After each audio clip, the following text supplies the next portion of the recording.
31 December জাতির সামনে মুজিববাদী ৭২-এর সংবিধানের কবর রচিত হবে বলে মন্তব্য করেছেন বৈষম্য বিরোধী ছাত্র আন্দোলনের অন্যতম সমন্বয়ক হাসনাত আব্দুল্লাহ।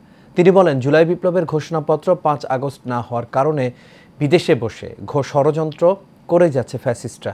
আর নাগরিক কমিটির মুখ্য সংগঠক ও জুলাই শহীদ স্মৃতি ফাউন্ডেশনের সাধারণ সম্পাদক সার্জিস আলম বলেন, বিপ্লবের ঘোষণাপত্রে বাংলাদেশের সব মানুষের আশা আকাঙ্ক্ষার প্রতিফলন ঘটবে। বিস্তারিত শেখ সোহাগের রিপোর্ট।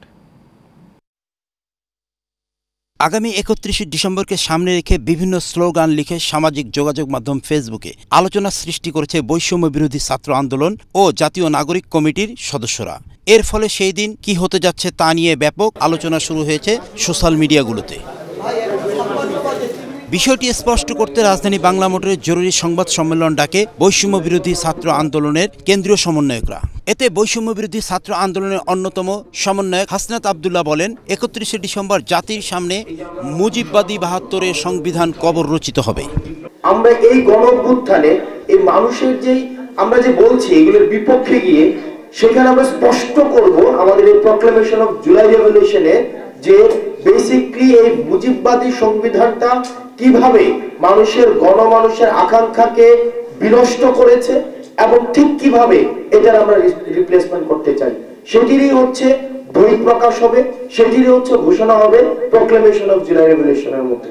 বিপ্লবের ঘোষণাপত্রে বাংলাদেশের সব মানুষের আশা আকাঙ্ক্ষার প্রতিফলন ঘটাবে জানিয়ে বৈষম্য বিরোধী ছাত্র আন্দোলনের অন্যতম আরও দুই সমন্বয়ক সার্জিস আলম ও আব্দুল হান্নান মাসুদ বলেন, নতুন যারা দেশ পরিচালনায় আসবে তাদের জন্য এই ঘোষণাপত্র একটি নির্দেশক হিসেবে থাকবে। জুলাই শহীদ স্মৃতি ফাউন্ডেশনের এই বছরে সকল কার্যক্রম, হিসাব নিকাশ, আপডেট, সহযোগিতা, সীমাবদ্ধতা সবকিছু সংবাদ সম্মেলনের মাধ্যমে তুলে ধরা হবে।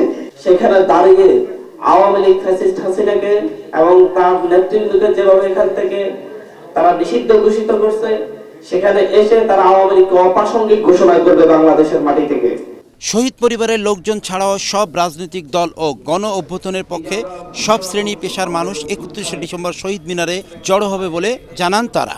শহীদ পরিবারের লোকজন ছাড়াও সব ধরনের রাজনৈতিক দল ও গণ অভ্যুত্থানের পক্ষে সব শ্রেণী পেশার মানুষ ৩১ ডিসেম্বর শহীদ মিনারে জড়ো হবে বলে জানান তারা। শেখ সোহাগ, এশিয়ান টেলিভিশন, ঢাকা।